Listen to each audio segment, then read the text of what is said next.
పట్టుపట్టారు, పై చేయి సాధించారు. కొన్ని చోట్ల మ్యాజిక్ ఫిగర్ సీట్లు రాకపోయినా చక్రం తిప్పి కాంగ్రెస్ జెండా పాతేశారు. కానీ ఆ 2 మున్సిపల్ చైర్మన్ పీఠాల విషయం మాత్రం ఎంతకీ తెగడం లేదు. ఆయా స్థానాల్లో అధికార పార్టీ నేతలు వ్యవహరిస్తున్న తీరు హస్తం పార్టీ లీడర్లకే నచ్చట్లేదట్లా. ఆ 2 చోట్ల ఫలితం తేలకపోగా గొడవలతో ప్రజల్లో పలుచన కావాల్సి వస్తుందని గుర్రుగా ఉన్నారట. ఆ 2 కీలక నేతలు పంతాలకు పోయి పార్టీని, ప్రభుత్వాన్ని అప్రతిష్టపాలు చేస్తున్నారని గునుక్కుంటున్నారట హస్తం పార్టీ పెద్దలు. ఇంతకీ ఎవరా 2 నేతలు? ఆ 2 చోట్ల రచ్చకి కారణమేంటి?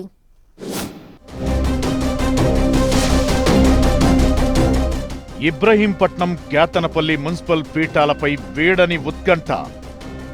2 చోట్ల బీఆర్ఎస్ కు మెజారిటీ, పంతానికి పోతున్న కాంగ్రెస్ నేతలు. కేతన్పల్లిలో 7 సీట్లతోనే చైర్మన్ పీఠంపై మంత్రి వివేక్ గురి. ఇబ్రహీంపట్నంలో 8 స్థానాలకే పరిమితమైన పట్టు వదలని మల్రెడ్డి. వివేక్, మల్రెడ్డి తీరుపై హస్తం పార్టీ నేతలే అసంతృప్తిగా ఉన్నారా? 116 మున్సిపాలిటీలకు, 7 కార్పొరేషన్లకు ఎన్నికలు జరిగాయి.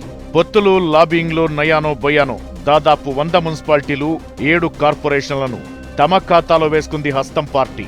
టై అయిన తొర్రూర్, జనగామ లాంటి చోట్లయితే టాస్ కూడా కాంగ్రెస్ నే వరించింది. అయితే ఇబ్రహీంపట్నం, కేతనపల్లి, ఖానాపూర్లో మాత్రం ఇంకా పాలక వర్గాలు కొలువుదేరలేదు. ఇబ్రహీంపట్నం, కేతన్పల్లిలో అయితే జరుగుతున్న రచ్చ అంతా ఇంతా కాదు. కిడ్నాప్లు, దాడులు, అరెస్టులతో మున్సిపల్ చైర్మన్, వైస్ చైర్మన్ ఎన్నికలు హాట్ టాపిక్ గా మారాయి. ఈ 2 చోట్ల కూడా బీఆర్ఎస్ కు స్పష్టమైన మెజారిటీ ఉన్నా కాంగ్రెస్ నేతలు పట్టుదలకు పోయి వివాదానికి దారి తీశారని హస్తం పార్టీలోనే చర్చ జరుగుతోందట. రాష్ట్ర ప్రభుత్వ పెద్దలు కూడా ఇబ్రహీంపట్నం, కేతనపల్లి మున్సిపల్ రాజకీయంపై తీవ్ర అసంతృప్తి వ్యక్తం చేస్తున్నారట. మెజారిటీ మున్సిపాలిటీలను కైవసం చేసుకున్న ఆనందం కాస్త ఈ 2 చోట్ల చోటు చేసుకున్న పరిణామాలతో నిరుత్సాహానికి గురి చేస్తున్నాయట.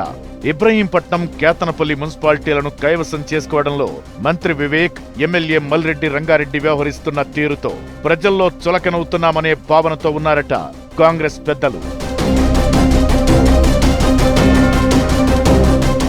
కేతనపల్లి మున్సిపాలిటీ మంత్రి వివేక్ ప్రాతినిధ్యం వహిస్తున్న చెన్నూరు అసెంబ్లీ సెగ్మెంట్ పరిధిలోనిది. ఇక ఇబ్రహీంపట్నం మున్సిపాలిటీ సీనియర్ ఎమ్మెల్యే, మంత్రి పదవి రేసులో ఉన్న మల్రెడ్డి రంగారెడ్డి ప్రాతినిధ్యం వహిస్తున్న నియోజకవర్గం.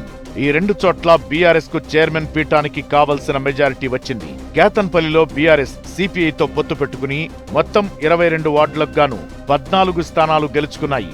ఇందులో బీఆర్ఎస్ 10, సిపిఐ 4 వార్డులు సొంతం చేసుకున్నాయి. ఇక్కడ అధికార కాంగ్రెస్ 7 వార్డులకే పరిమితమైంది. తన నియోజకవర్గం కావడంతో మంత్రి వివేక్ అత్యంత ప్రతిష్టాత్మకంగా తీసుకున్నారు. ఎట్టి పరిస్థితుల్లో మున్సిపాలిటీని కైవసం చేసుకోవాలనే ఆలోచనతో రంగంలోకి దిగారు. మున్సిపాలిటీలో మెజారిటీ లేకపోవడంతో ఎక్స్ అఫిషియోగా స్థానిక ఎమ్మెల్యే వివేక్, అలాగే ఎంపీగా ఉన్న వివేక్ కుమారుడు గడ్డం వంశీ కూడా అక్కడే ఓటు నమోదు చేసుకున్నారు. దీంతో మొత్తం 24 ఓట్లకు మ్యాజిక్ ఫిగర్ 13కు చేరుకుంది. బీఆర్ఎస్, సిపిఐకి కలిసి 14 మంది కౌన్సిలర్లు ఉన్నారు. అయినా సరే ఎట్టి పరిస్థితుల్లో కాంగ్రెస్ జెండా ఎగురవేయాలనే ఆలోచనతో మంత్రి వివేక్ రంగంలోకి దిగారు. రాష్ట్రమంతా పొత్తు ఉన్న సిపిఐని దారికి తెచ్చుకోవడమో లేదా కోట్లు కుమ్మరించైనా బీఆర్ఎస్ కౌన్సిలర్లను కొనేయడమో లక్ష్యంగా పావులు కదుపుతున్నారన్న టాక్ నడుస్తోంది. దీంతో వివాదం రోజురోజుకు ముదురుతోంది. తోపులాటలు, లాఠీ చార్జీలు రచ్చరచ్చై స్టేట్ వైడ్ గా చర్చకు దారితీశాయి. చివరకు మాజీ ఎమ్మెల్యే బాల్క సుమన్ను అరెస్టు చేసి జైలుకు పంపితే మాజీ మంత్రి హరీష్ రావు పరామర్శకు వెళ్లడంతో పరిణామాలు పూర్తిగా కాంగ్రెస్ కు నెగటివ్ గా మారాయని భావిస్తున్నారట. మంత్రి వివేక్ పంతం కారణంగా ప్రభుత్వానికి, పార్టీకి బ్యాడ్ నేమ్ వస్తుందనే భావనలో ప్రభుత్వ పెద్దలు ఉన్నారట.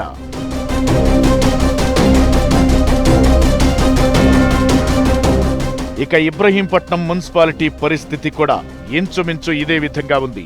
ఈ నియోజకవర్గం పరిధిలోకే ప్రభుత్వం అత్యంత ప్రతిష్టాత్మకంగా చేపట్టిన ఫ్యూచర్ సిటీ వస్తోంది. ఫ్యూచర్ సిటీ ఉండే ఇబ్రహీంపట్నంలో అధికార కాంగ్రెస్ కాకుండా ప్రతిపక్ష బీఆర్ఎస్ జెండా ఎగరడానికి స్థానిక ఎమ్మెల్యే మల్రెడ్డి రంగారెడ్డి అడుగడుగునా అడ్డుపడుతూ పరువు కోసం పట్టుబడుతున్నారు. ఇక్కడ 24 వార్డులకు గాను బీఆర్ఎస్ 13 స్థానాలు గెలుచుకుని సింగిల్ గా మున్సిపాలిటీని కైవసం చేసుకుంది. కాంగ్రెస్ 8 స్థానాలకే పరిమితమైంది. ఎట్టి పరిస్థితుల్లో ఇబ్రహీంపట్నం మున్సిపాలిటీపై కాంగ్రెస్ జెండా ఎగురవేయాలని ఎమ్మెల్యే మల్రెడ్డి రంగారెడ్డి వ్యూహాలకు పదును పెట్టారు. కానీ ఎమ్మెల్యే వ్యూహాలు లోకల్ గా పెద్ద వివాదానికి దారితీస్తున్నాయి. చివరకు ఓ బీఆర్ఎస్ కౌన్సిలర్ కిడ్నాప్ వ్యవహారం హైకోర్టు దాకా వెళ్లడం, అనేక నాటకీయ పరిణామాల నేపథ్యంలో మున్సిపల్ పాలకవర్గం ఎన్నిక వాయిదా పడింది. ఈ ఎపిసోడ్ మొత్తంలో అధికార పార్టీ బ్లేమ్ కావాల్సి వచ్చింది. దీంతో ప్రభుత్వ పెద్దలు కాస్త చికాకు పడుతున్నారట.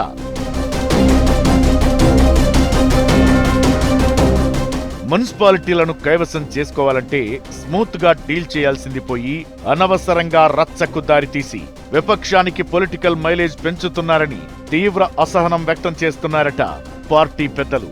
వాస్తవానికి చాలా చోట్ల హంగు వచ్చినా, కొన్ని చోట్ల బీఆర్ఎస్ మెజారిటీ సాధించిన కాంగ్రెస్ నేతలు తెర వెనుక ప్రయత్నాలు చేసి చైర్మన్ పీఠాలు సొంతం చేసుకున్నారు. ఆమన్గల్ లాంటి మున్సిపాలిటీలో అయితే బీఆర్ఎస్ పూర్తి మెజారిటీ సాధించిన అక్కడ ఒకే వార్డుకు పరిమితమైన అధికార పార్టీ ఊహించని ట్విస్టుతో ఆమన్గల్ ను స్మూత్ గా హస్తగతం చేసుకుంది. జనగామ, తొర్రూరు మున్సిపాలిటీలనైతే లక్కీ డ్రా దాకా లాగి మరి పంతం నెగ్గించుకుని పైచేయి సాధించారు కాంగ్రెస్ నేతలు. కానీ ఇబ్రహీంపట్నం, కేతనపల్లి ఎపిసోడ్ మాత్రం రాష్ట్ర వ్యాప్తంగా చర్చనీయాంశంగా మారింది. మున్సిపల్ ఎన్నికల్లో ఘన విజయం సాధించిన ఈ రెండు చోట్ల చోటు చేసుకున్న పరిణామాలతో ఆనందం లేకుండా పోయిందని ప్రభుత్వ పెద్దలు ఆగ్రహం వ్యక్తం చేస్తున్నారట. వాయిదా పడిన కేతన్పల్లి, ఇబ్రహీంపట్నం మున్సిపాలిటీల విషయంలో ఏం జరుగుతుందనేది ఇప్పుడు ఇంట్రెస్టింగ్ గా మారింది. ఇంత రచ్చ జరిగి న్యూస్ హెడ్లైన్ గా మారిన ఆ రెండు మున్సిపల్ చైర్మన్ల ఎన్నికకు ఎలా ఎండ్ కార్డ్ పడనుందో చూడాలి మరి.